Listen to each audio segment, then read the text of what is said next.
Hello everyone, I'm Handy Bee with Handy Bee Creations, and today I'm going to show you how to make your own space saver paintbrush caddy, marker caddy, pen caddy, pencil caddy, whatever kind of caddy you want to make it will be up to you.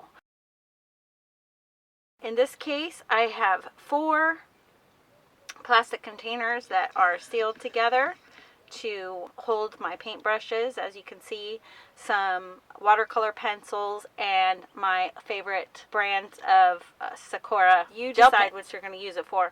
I'm going to show you how to make it and what I use.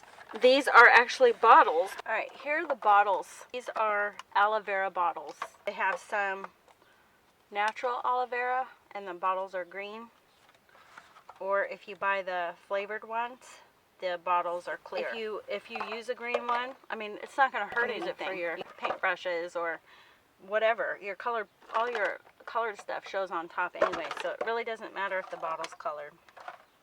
Did I mention? I mean, these bottles are like super sturdy.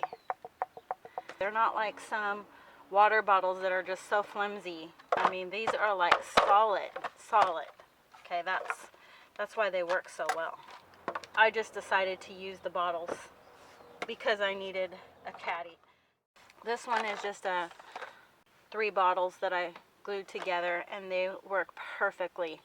I cannot tell you how many different types of containers I have tried, from boxes to bags to you name it, and nothing's been more convenient than putting these bottles together to make a caddy where I can clearly see my pens. I don't have to go shuffling through the bag or digging through this bag and that bag or this box and that box, because I have a lot of colored pencils, watercolor pencils, pens, and trying to keep them all separated was a big pain in the butt. And these, I don't really have a lot of Copics. I just have a few. I paint mostly, so I don't really have a use for the whole line of Copic markers. Anybody that does have all the Copic markers, if you don't want to invest in one of those holders or carriers or whatever, this would work really good for you for organizing. And what I really like is that they're convenient. So, all right. So without going any further, let me just tell you. Okay, the items you're gonna need, that I recommend, are gonna be something like this, which is called Goop, and it's automotive. I choose automotive products because they hold super well. This one is called a Seal All. This one I have not tried with these containers, but the Goop really works. You're gonna probably want to have some heavy duty weights or something to keep the bottles together as you glue, to keep them tight so they'll seal really well. So the most obvious thing we're going to do now is just remove the labels.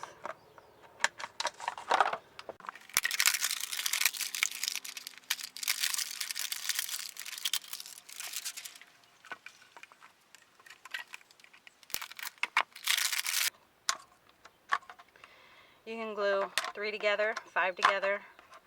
You can glue them in stacks. If you think about it, if you kind of like these types of drinks, some of them are a little different. This one is not as strong, so we'll just omit that one.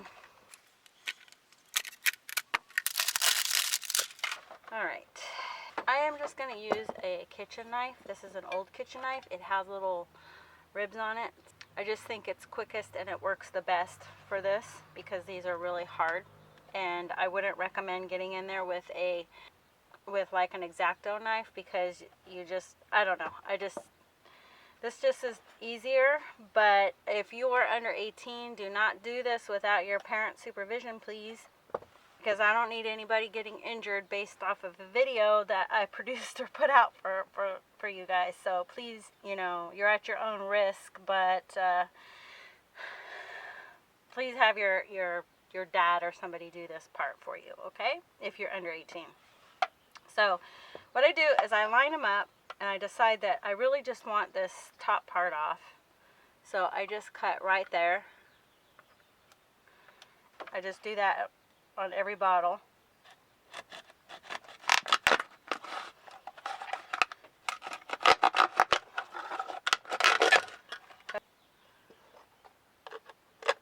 I go around with the scissors if I need to, like to make them, you know, somewhat even at the end. Again, make sure you use an old knife, because this will dull out your kitchen knives.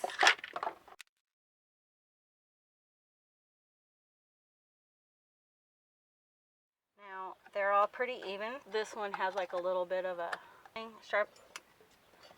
Just go around with the scissors and smooth it or trim it to even it up if I need to. These come in handy too, by the way. They make great little funnels. So if you want to pour something into a smaller container, like I like to use these to fill like the bird socks, you know, for the finch food. You just stick this inside the little top of the bag and pour the finch food in there, and then it just prevents making a mess. So, and I think there's some YouTube videos of I think there are videos about what you can do with these tops. I know people have done some pretty creative stuff with them, so they're not completely a waste. You know, they do come in handy for funnels, even to pour oil into. Just keep one in the trunk of your car with a bottle of extra, couple bottles of oil. Okay, the next thing you're going to want to do is make sure that your bottles are nice and dry.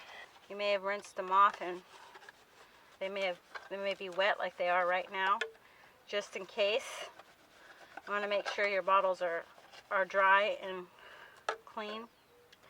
This goop stuff doesn't dry fast. It does not dry fast. So, but when you do this at home, you're going to want to make sure that where you start the gluing process is where they're going to sit for the next 24 to 48 hours. You're going to need to let this stuff cure really solid and not touch them. If you leave them alone, you won't be sorry, because they will stay intact. They're strong. I've been using mine now for several months. That's what inspired me to share this idea, is because they've held up so well. Another thing that makes these so appealing is the flat. They're flat on the sides, and they have these ridges too. So when you put them together, they have something to grip to each other and bond really well. Okay, there's a strange sound going on in the background right now, so I'm just going to show you what's up next, and then I'm going to mute out. So you're just going to place a big glob of glue and right along around the edge and in the center, like that.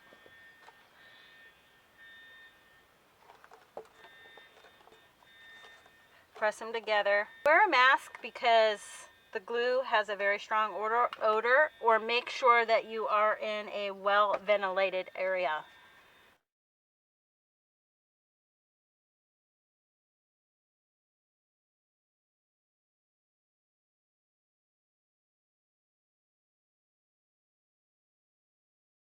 You don't have to overdo it with the glue, okay? Don't think that a lot is better.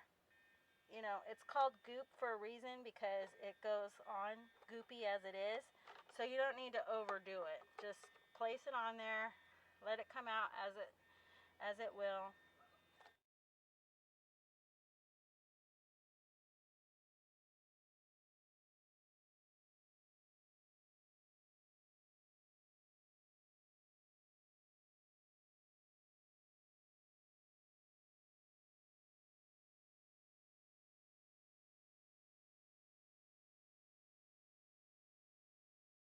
Okay, so as you can see, I press together and then I bring it this way, because you want to make sure that you're even in all ways.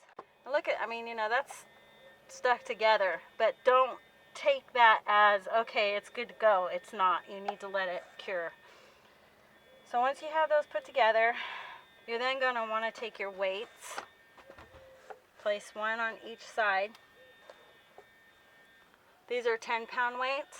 So I got one on each side and I press them together and hold it that way. You want to make sure that you've got them lined up this way, and then you've got to make sure they're lined up this way as well, so they're sturdy and, you know, they're not crooked. So I place a couple of weights on the sides. If you don't have weights, just put something heavy on the side, on each side. You know, make sure that you've got a little bit of pressure. And then I put weights on top to make sure they're pressed down this way. So you're getting them pressed in multiple directions. That's how I did it. Hope you like this video. If so, please give it a thumbs up. Hit that subscribe button. Thanks for watching. Have a creative day.